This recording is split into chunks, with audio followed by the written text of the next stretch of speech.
हिंदी में यूपीएससी की तैयारी से संबंधित प्रोग्राम्स को देखने के लिए सब्सक्राइब करें study IQ IAS Hindi. Hello दोस्तों, स्वागत है आप सबका स्टडी IQ IAS हिंदी पे। मैं ललिता दहिया। दोस्तों, यूक्रेन युद्ध के बाद रशिया और चाइना क्या निकट आए हैं, इस पे पश्चिमी देशों और अमेरिका का क्या कहना है, आज की संक्षिप्त परिचर्चा में हम यही समझने का प्रयास करेंगे और ये भी समझेंगे कि क्या चाइना इनडायरेक्टली रशिया को यूक्रेन युद्ध में सपोर्ट कर रहा है, क्या प्रूफ है इस दावे के पश्चिमी देशों के पास, उसका भी जिक्र आज हम इस परिचर्चा में करने का प्रयास करेंगे। सबसे पहले मैं आप लोगों को बता दूं कि रूस के राष्ट्रपति पुतिन 5वीं बार शपथ लेने के बाद अपनी पहली विदेश यात्रा पर चाइना आए हैं। पिछले 7 महीनों में यह पुतिन की दूसरी चीन यात्रा है, ध्यान रखिएगा। और यदि हम फरवरी 2022 यानी जब से यूक्रेन रशिया वार शुरू हुआ, लगभग उस समय से इन दोनों देशों के जो प्रमुख हैं उनकी मुलाकातों की बात करें तो दोनों देशों के जो शीर्ष नेता हैं उनके बाद ये चौथी बैठक है। ध्यान रखिएगा, ये बार बार होने वाली बैठकें कहीं ना कहीं इंगित करती हैं कि वर्तमान समय में चाइना और रशिया एक दूसरे के निकट आ रहे हैं और काफी सारे ऐसे एग्जाम्पल्स हैं, काफी सारे ऐसे डेटाज हैं जिनसे ये बात प्रूव होती है। ध्यान रखिएगा, वर्तमान में दोनों की जो भागीदारी है वो बड़े स्तर पे बढ़ रही है क्योंकि अमेरिका और अन्य देशों ने रशिया पे बड़े स्तर पे प्रतिबंध लगाए जब से यूक्रेन वॉर हुआ है।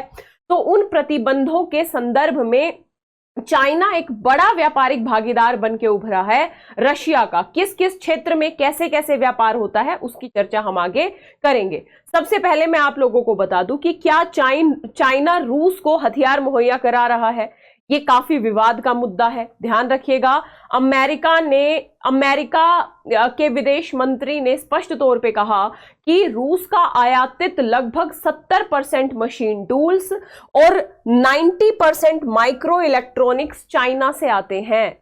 और स्पष्ट तौर पे कहा कि ये जो मशीन टूल्स हैं और माइक्रो इलेक्ट्रॉनिक्स हैं, इनका प्रयोग रूस को अधिक युद्ध सामग्री जिसमें टैंक, बख्तरबंद गाड़ियां, मिसाइल बनाने के असाधारण क्रैश कोर्स प्रयास में मदद करने के लिए इन मशीन टूल्स और माइक्रो इलेक्ट्रॉनिक्स का प्रयोग किया जा रहा है। साथ ही ब्रिटेन स्थित एक थिंक टैंक है, इसने भी ये कहा है कि चीन सेमीकंडक्टर्स का सबसे बड़ा निर्यातक है रूस को। यानी इस बात के बड़े सबूत है कि रशिया को चाइना बड़े स्तर पे सेमीकंडक्टर्स मुहैया करा रहा है। अक्सर हांगकांग और यूएई में जो शेल कंपनियों के माध्यम से रशिया को ये सेमीकंडक्टर्स मुहैया कराए जा रहे हैं, ये आरोप लगाया है पश्चिमी देशों ने चाइना के ऊपर। ध्यान रखिएगा, आगे ये देश कहते हैं कि कुछ चाइनी कंपनियां सैन्य और नागरिक उद्देश्यों के मध्य अस्पष्टता का फायदा उठा के जो नागरिक ड्रोन है उनकी भी आपूर्ति रशिया को कर रही है। यानी नागरिक ड्रोन्स भी बड़ी संख्या में रशिया को भेजे जा रहे हैं। चीन यह कहकर मॉस्को के साथ अपने व्यापार का बचाव करता रहा है कि कानूनों और विनियमनों के अनुसार ही उपयोग होने वाली वस्तुओं का वो विवेकपूर्ण ढंग से निर्यात कर रहा है। यानी चाइना का स्पष्ट तौर पे कहना है कि वो कोई भी रूस को हथियारों की आपूर्ति नहीं कर रहा है। तो दोनों देशों के बीच में ये विवाद हमें देखने को मिल रहा है कि पश्चिमी देशों ने इस तरीके के आरोप लगाए हैं विद प्रूफ्स और चाइना मना करता रहता है कि हम किसी भी प्रकार के घातक हथियारों का निर्यात रशिया को नहीं कर रहे हैं। यहीं पे थिंक टैंक है एक, उसने कहा बीजिंग हर महीने रशिया को $300 मिलियन से अधिक मूल्य की दोहरे उपयोग वाली वस्तुओं का निर्यात कर रहा है।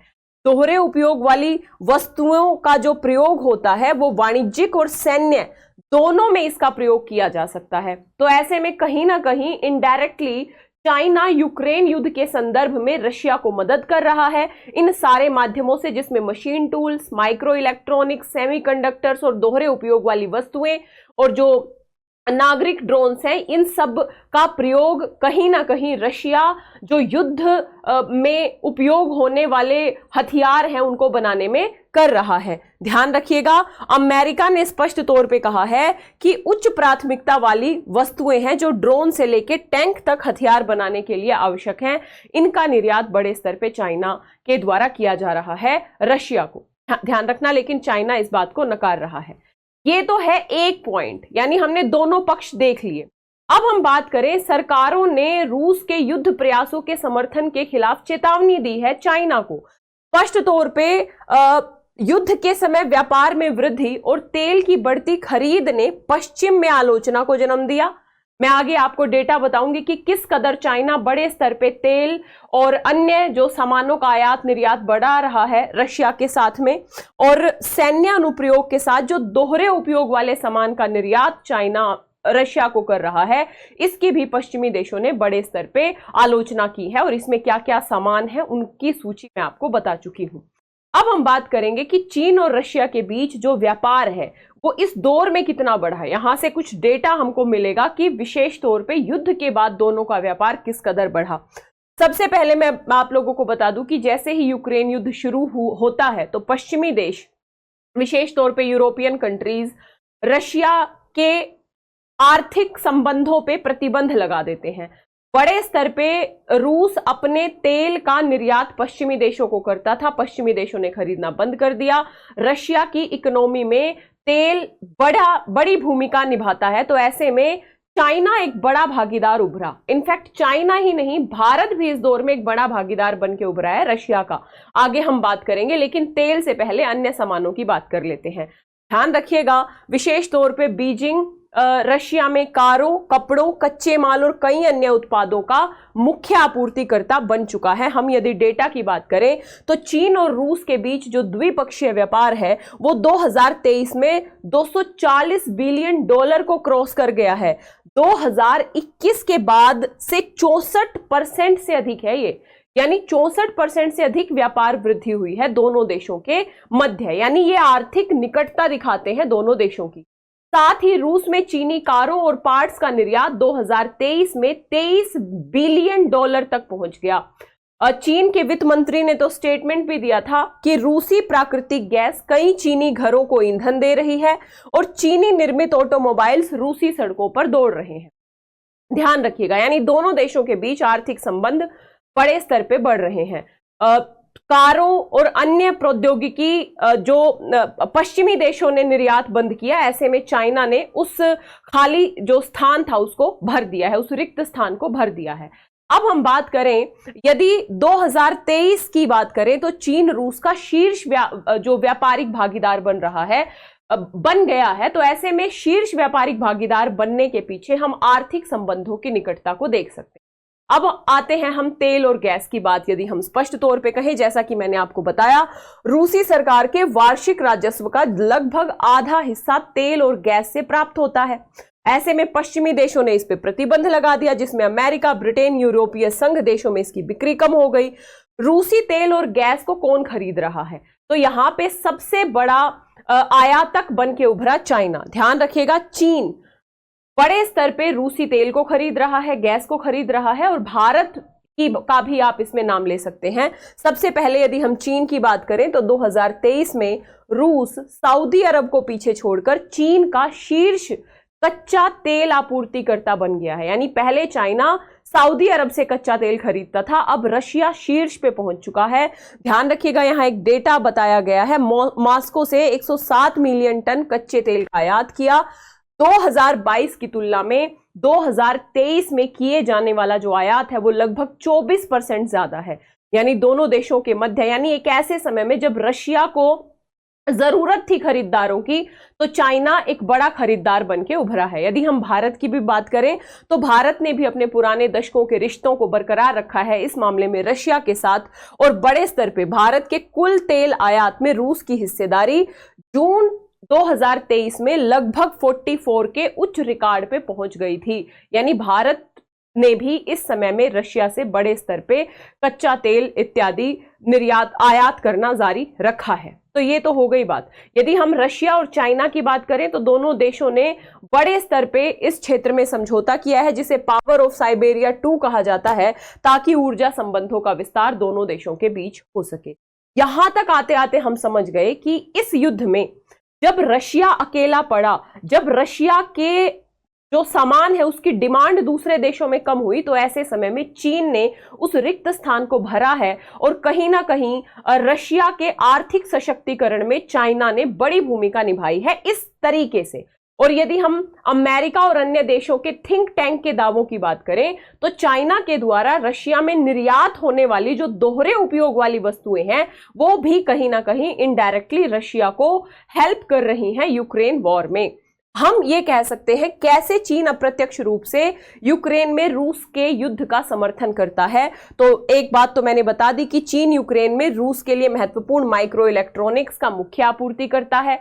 माइक्रो इलेक्ट्रॉनिक्स के साथ ही मशीन टूल्स, सेमीकंडक्टर्स इत्यादि का मुख्य आपूर्ति करता है। नाटो देशों ने इस पे चिंता भी जताई है और स्पष्ट तौर पे कहा है कि रशिया इसके माध्यम से जो हथियार बना रहा है उसका प्रयोग केवल यूक्रेन के खिलाफ ही नहीं, आगे आने वाले भविष्य में अन्य युद्धों में भी कर सकता है। ध्यान रखिएगा।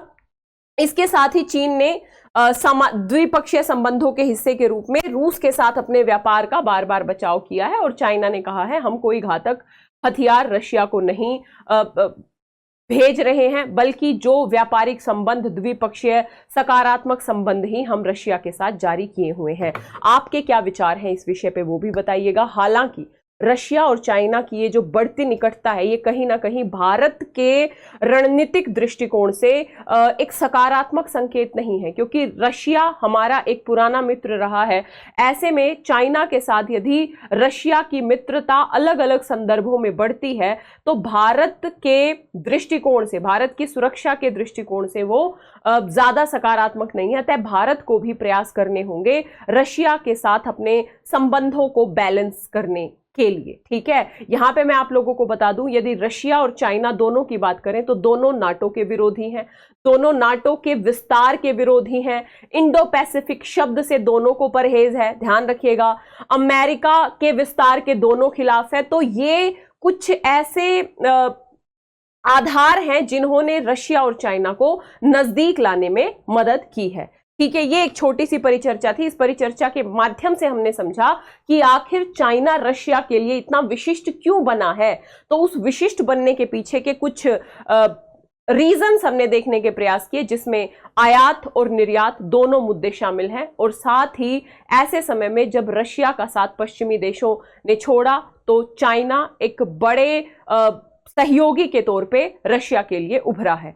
ये यात्रा भी यही कुछ दिखाती है और इस यात्रा में स्पष्ट तौर पे दोनों देशों के मध्य दोस्ती और सकारात्मक संबंधों की बात की गई है, जो अभी फिलहाल यात्रा चल रही है। आपका क्या कहना है दोनों देशों के संबंधों पे कमेंट बॉक्स में जरूर बताइएगा। इसके साथ ही दोस्तों, यदि आप 2025, 26 या 27 के लिए यूपीएससी का अटेम्प्ट देना चाहते हैं तो आप हमारे P2I बैच से जुड़ सकते हैं। 18 किताबों के साथ आपको ये बैच मिल रहा है मात्र 27,999 में। 17 मई से क्लासेस शुरू हो रही हैं। यदि एडमिशन लेना है तो स्टडी IQ की ऐप या वेबसाइट पे जाइए, या इस वीडियो के डिस्क्रिप्शन बॉक्स में लिंक दिया होगा, उस लिंक पे जाना है। LD live, LDLIVE, LD live code का प्रयोग करना है। इस LD लाइव कोड के साथ आपको ये बैच मात्र 27,999 में मिल जाएगा। 2 ऑप्शनल भी हैं, हिस्ट्री और PSIR, दोनों हिंदी माध्यम में उपलब्ध हैं। यदि आप ऑप्शनल भी प्रिपेयर करना चाहते हैं, मात्र 14,999 में ऑप्शनल मिल रहा है। LD लाइव कोड के साथ ऑप्शनल भी परचेज कर सकते हैं। बाकी आप मुझे फॉलो कर सकते हैं मेरे Telegram channel, Instagram, Facebook page Lalita Dahiya academy पे।